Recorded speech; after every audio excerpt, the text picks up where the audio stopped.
ধামাকা ধামাকা ধামাকা একটার পর একটা ধামাকা দিয়ে যাচ্ছে গ্যারেনা ফ্রি ফায়ার। তোমরা অলরেডি জানো ফ্রি ফায়ার ওয়ার্ল্ড সিরিজ নামে একটা টুর্নামেন্ট আসছে এবং যে টুর্নামেন্টের প্রাইস পুল প্রায় 66 লক্ষ টাকা। কিন্তু তোমরা অনেকেই জানো না এখানে তোমরা কিভাবে জয়েন করবা, কিভাবে খেলবা বা খেলার ধরনটাই কেমন হবে। আবার অনেকে বলছে যে ভাই এখানে সিএস অ্যাড করা হয়েছে, তাহলে সিএস থেকে একটা টিম নিবে, বিআর থেকে একটা টিম নিবে, কিভাবে টিমগুলো সিলেক্ট করবে, কারা আসলে ফাইনালে যাবে, কিভাবে আমরা অংশগ্রহণ করব, ডকুমেন্ট কি কি লাগবে, প্রাইস পুল কত থাকবে, কবে কবে খেলা হবে, এরকম অনেক অনেক প্রশ্ন তোমাদের আছে। তো আমি জিকু ভাই আজকের এই ভিডিওতে তোমাদেরকে পুরো বিষয়টা খুলে বলবো যাতে তোমরা বুঝতে পারো কিভাবে তোমরা এই টুর্নামেন্টে অংশগ্রহণ করবা। সময় কিন্তু খুবই কম, সো অবশ্যই ধৈর্য সহকারে ভিডিওটা দেখতে হবে, কারণ এই ভিডিওটা হতে যাচ্ছে অনেক ইনফরমেটিভ তোমাদের জন্য যারা ই স্পোর্টসকে ভালোবাসো এবং যারা ফ্রি ফায়ার ওয়ার্ল্ড সিরিজে অংশগ্রহণ করতে চাও। অবশ্যই ভিডিওতে একটা লাইক দিবা, যারা যারা সাবস্ক্রাইব করো নাই ভাই দয়া করে একটা সাবস্ক্রাইব করে দিও, তোমাদের জন্য কিন্তু অনেক কষ্ট করে ভিডিও বানাই। তো চলো গাইজ ভিডিও শুরু করি। অতএব প্রথমেই কিন্তু আমরা জানি ফ্রি ফায়ার ওয়ার্ল্ড সিরিজ নামে একটা টুর্নামেন্ট হবে। আগে তোমাদেরকে বুঝতে হবে এই ওয়ার্ল্ড সিরিজটা কি। এই ওয়ার্ল্ড সিরিজে এর আগে একটা ভিডিওতে আমি বিস্তারিত আলোচনা করেছি যে কোন কোন দেশ থেকে আসলে এখানে অংশগ্রহণ করতে যাচ্ছে দল। তারই সুবাদে বাংলাদেশ দুইটা স্লট পাবে, অর্থাৎ বাংলাদেশে যে এখন free fire world series Bangladesh খেলা হবে, এখান থেকে দুইটা টিম ওয়ার্ল্ড সিরিজ অর্থাৎ ইন্টারন্যাশনাল লবিতে গিয়ে গেম প্লে করতে পারবে। এখন এইখানে তাহলে অনেকেই বলছো ভাই তাহলে কি সরাসরি এই যে দেখো আরএচকে অথবা জেবি তারা কি সরাসরি চলে যাবে ওয়ার্ল্ড সিরিজের ফাইনাল অর্থাৎ ইন্টারন্যাশনাল লবিতে খেলতে? না, বিষয়টা এমন না। তোমাদেরকে আমি পার্ট বাই পার্ট বুঝাই দিব, একটু ধৈর্য সহকারে দেখতে হবে, তাহলে পুরো ব্যাপারটা তোমাদের কাছে ক্লিয়ার হয়ে যাবে। প্রথমে আমরা জানি ফ্রি ফায়ার ওয়ার্ল্ড সিরিজ বাংলাদেশের একটা অংশ হতে যাচ্ছে যেখানে দুটো টিম বাংলাদেশ থেকে খেলবে। এখন কিভাবে দুটো টিম খেলবে, এবার তোমরা যদি একটু ক্যালেন্ডারটা দেখো তাহলে দেখতে পারবা টুর্নামেন্ট ক্যালেন্ডার যেখানে লেখা আছে 18 তারিখ, 19 তারিখ, 20 তারিখ, 21 তারিখ। অর্থাৎ তোমরা যদি দেখো আজকে 17 তারিখ, তার মানে আর মাত্র একদিন পরই রেজিস্ট্রেশন শুরু হবে। অর্থাৎ তুমি প্রায় 4 দিন রেজিস্ট্রেশন করার জন্য সময় পাবা। সো সবাইকে বলবো রেজিস্ট্রেশন করার জন্য যে সমস্ত ডকুমেন্টগুলো লাগবে তোমরা অবশ্যই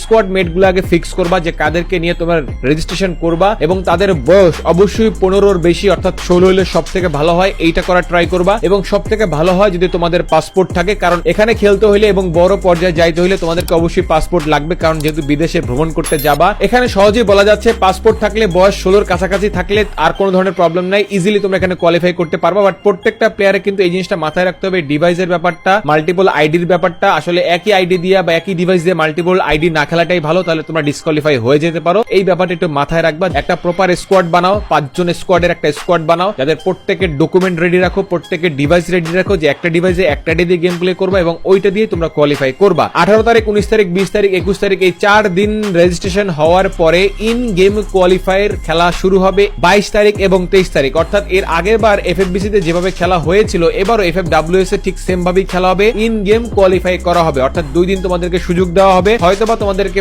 10টা বা 20টা বা 12টা যে কটাই ম্যাচ খেলতে দেখ তোমাদেরকে একটা ম্যাচ খেলতে দিবে। টপ 5 ম্যাচ অথবা টপ 6 ম্যাচ যে কোনো ম্যাচের পয়েন্ট তারা কালেক্ট করতে পারে, যে ম্যাচগুলোতে তোমরা সব থেকে ভালো পারফর্ম করছো ওই ম্যাচগুলোর পয়েন্টই তারা কালেক্ট করবে। এবার আমরা চলে আসলাম টুর্নামেন্ট ফরম্যাটে। এই ফরম্যাটটা অনেক বেশি পেঁচালো ভাই, অনেক বেশি ঝামেলার, মানে এটা কোনোভাবেই মাথায় ঢুকতেই চায় না যে আসলে এখানে কি দিছে, কিভাবে দিছে আমি জানি না, হয়তোবা তারা ভুল করছে। বাট আমি তোমাদেরকে ফরম্যাটটা বলবো যে আসলে কি ফরম্যাটে খেলাটা হবে। বাট এখানে যে তারিখগুলো দেওয়া আছে, যে ডেটগুলো দেওয়া আছে এগুলো রং। কারণ তোমরা যদি দেখো এখানে দেখো নকআউট স্টেজের খেলা শুরু হবে 20 তারিখ, বাট কোয়ালিফাই শুরু হবে 22 তারিখ। তাহলে কি নকআউট স্টেজ 2 দিন আগে হবে? বুঝতেই পারতো যেটা ভুল ডেট দেওয়া আছে। তো আমি তোমাদেরকে যেটা বলতে চাই, এখানে যে তারিখ দেওয়া আছে, যে সময় দেওয়া আছে, এগুলো টোটালি ভুল, এগুলো চেঞ্জ হইতে পারে এবং চেঞ্জ হবে। বাট এখানে যে ফরম্যাটটা সাজানো আছে যে আসলে কোন ফরম্যাটে খেলা হবে, তাহলে এটা যদি তোমরা জানতে পারো তোমাদের জন্য এই ব্যাপারটা ইজি হয়ে যাবে। খেলা যেদিনই দেখ না কেন, যে ডেটেই হোক না কেন, ফরম্যাটটা এভাবেই হবে, তোমরা বুঝতে পারো। প্রথমে আমরা জানি যে এখানে টোটাল 18টা টিম খেলবে, 2টা টিম ইনভাইটেড থাকবে, যেটা অলরেডি আমরা জানি আরএচকে এবং জব ব্রেকার্স, এবং বাকি 16টা টিম এই যে 22 তারিখ এবং 23 তারিখ খেলা হবে,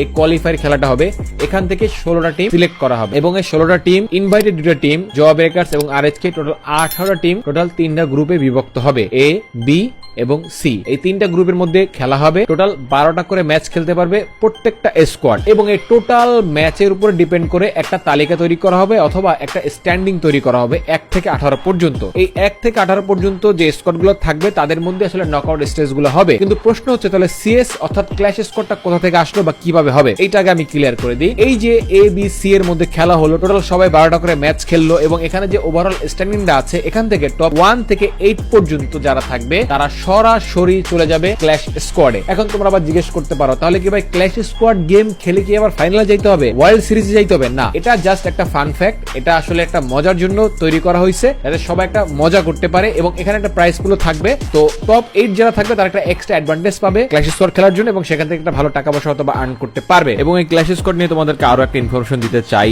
এ বি সি গ্রুপের মধ্যে খেলা হওয়ার পরে যে স্ট্যান্ডিং হবে, হয়তোবা এই স্ট্যান্ডিং এর উপরই টপ 8 যাবে ক্ল্যাশ স্কোয়াডে, অথবা তোমরা ইন গেম কোয়ালিফাই করার পরে যে টপ 8 থাকবে তারাও যেতে পারে ক্ল্যাশ স্কোয়াড মুডে। যে কোনো কিছু একটা হতে পারে, বাট ফরম্যাটটা সেম থাকবে। এবার আসো নকআউট স্টেজে, যেটা হচ্ছে ফেজ 2 বলা হচ্ছে, যেটা হচ্ছে মেইন পেজ কি, যেখানে ডেটটা ভুল দেওয়া আছে, এটার জন্য সবাই অনেক কনফিউজড হয়ে যাচ্ছে। বাট ডেট ভুল দেওয়া থাকলে ফরম্যাটটা তোমাদেরকে বলছি, 3টা ডেটে খেলা হবে এবং প্রত্যেকটা ডেট থেকে 2টা করে টিম চলে যাবে গ্র্যান্ড ফাইনালে। কারণ এখানে টোটাল 18টা স্কোয়াড থাকবে, এখান থেকে তো 6টা টিমকে বাদ দিতে হবে। তো সেটা কিভাবে বাদ দিবে, সেটা বাদ দেওয়ার সিস্টেম হচ্ছে ফেজ 2 তে ডে 1 এ যে খেলাটা হবে সেখানে টোটাল 12টা টিম খেলবে। এখন কোন 12টা টিম খেলবে? ওই যে গ্রুপ এ বি সি এর খেলা হলো, সেখানে যে টপ ওভারঅল স্ট্যান্ডিং ছিল টপ 12, ওই টপ 12 খেলবে প্রথম ডে। সেখান থেকে 2টা টিম চলে গেল ফাইনালে, বাকি থাকে 10টা টিম। এই 10টা টিম আবার যাবে ডে 2 তে, সেখানে আবার অ্যাড হবে ওই যে এ বি সি যে খেললো, সেখানে যে পজিশন আছে 13 এবং 14, এই 13 আবার 14 আইসা অ্যাড হবে পরবর্তী ডে তে। অর্থাৎ প্রথম দিনের 10টা স্কোয়াড এবং ওই যে 13 নাম্বার এবং 14 নাম্বার পজিশন, এই দুইটা মিলে হইলো 12টা স্কোয়াড। এদের মধ্যে আবার 6টা ম্যাচ খেলা হবে। আবার এখান থেকে 2টা টিম চলে যাবে ফাইনালে, বাকি থাকবে 10টা টিম। এই 10টা টিম আবার চলে যাবে ডে 3 তে এবং ওই ডে 3 তে আরো 2টা টিমের শর্ট থাকে। ওই 2টা টিম আবার আসবে এ বি সি এর মধ্যে যে খেলা হলো, ওখান থেকে ওভারঅল স্ট্যান্ডিং এ যারা থাকবে 15 নাম্বার এবং 16 নাম্বারের পজিশনে, তারা আবার এসে অ্যাড হবে ডে 3 তে। অর্থাৎ এই 12টা টিমের খেলা হবে। এই 12টা টিম থেকে আবারও 2টা টিম চলে যাবে ফাইনালে। তাহলে আমরা টোটাল 6টা ফাইনালিস্ট পেয়ে গেলাম। এবার বাকি থাকে টোটাল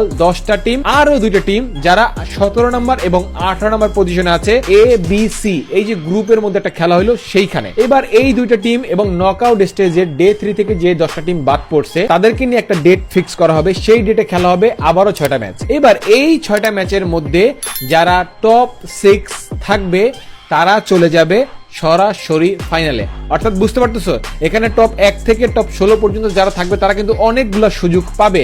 বাট 17 এবং 18 নাম্বার পজিশনে যারা থাকবে এ বি সি গ্রুপের মধ্যে যখন খেলা হবে, ওই স্ট্যান্ডিং এ যারা 18 এবং 17 নাম্বার পজিশনে থাকবে তাদের জন্য কিন্তু সুযোগ থাকবে মাত্র 1 দিন, যেটা ফেজ 3 তে হবে, অর্থাৎ লাস্ট চান্স। সো বুঝতে পারছো এটা কিন্তু অনেক বেশি চ্যালেঞ্জিং হতে যাচ্ছে। সো আশা করি তোমাদেরকে বুঝতে পারছি যেখানে কোন ফরম্যাটে খেলা হবে, বাট এখানে যে ডেট দেওয়া আছে, যে তারিখ দেওয়া আছে, সবকিছু ভুল দেওয়া আছে। সো এই ফরম্যাটে যদি খেলা হয় তাহলে গাইস তোমাদের কাছে কি মনে হয়, ব্যাপারটা কি অনেক সহজ হবে? কমেন্ট করে কিন্তু জানাবা। এবং তোমাদের কাছে কি মনে হয় টিম আরএইচকে বা বাংলাদেশ টপ 1 বা জব ব্রেকার্স খুব ইজিলি কি ফাইনাল যাইতে পারবে? কারণ সবাই কিন্তু লড়াই করতে হবে। এখানে ফরম্যাটটা কিন্তু অনেক ঝামেলার একটা ফরম্যাট, এর সাথে খেলা তার সাথে খেলা, এটা বাদ হবে ওটা বাদ হবে। তো আশা করি তোমাদেরকে পুরোপুরি ঠান্ডা মাথায় বোঝাতে পারছি। এরপরও যদি কোনো প্রশ্ন থাকে করতে পারো। তোমরা যদি না বুঝো ভিডিওটা আবার একটু টেনে দেখবা, তাহলে সম্পূর্ণভাবে বুঝতে পারবা। তো যাই হোক আর না হোক ভাই, 66 লক্ষ টাকার জন্য খেলবে আমাদের সোনার ছেলেরা। এখন গাইজ এবারে টুর্নামেন্টে আরএইচকে অথবা জব ব্রেকার্স বা ইএক্সজি বা বাকি টিমগুলো কি করে আমরা জানি না, বাট আমরা চাই তারা যেন ভালো কোনো কিছু করে। যারা বাংলাদেশের মধ্যে বেস্ট তারা যদি যায়, আশা করি তারা আমাদের জন্য ভালো একটা রেজাল্ট নিয়ে আসতে পারবে। এই যে পুরো ফরম্যাটের পর নকআউট স্টেজ, এই স্টেজ, সেই স্টেজ, ফেজ 1 2 3 সব ফেজ পাস করার পর টপ 12 যখন গ্র্যান্ড ফাইনাল খেলবে, সেখান থেকে টপ 2 চলে যাবে সোজা এফএফডব্লিউএস এর ইন্টারন্যাশনাল লবিতে। So best of luck guys, সবার জন্য অনেক অনেক শুভকামনা। আশা করি তোমাদেরকে বোঝাতে পেরেছি। So that's video for today. I hope you like it very much. Thank you so much for coming and thanks for watching my video guys. Tata bye bye, see you again. এখন কিন্তু অনেক video আসবে এবং ঠান্ডা মাথায় সব video দেখতে হবে।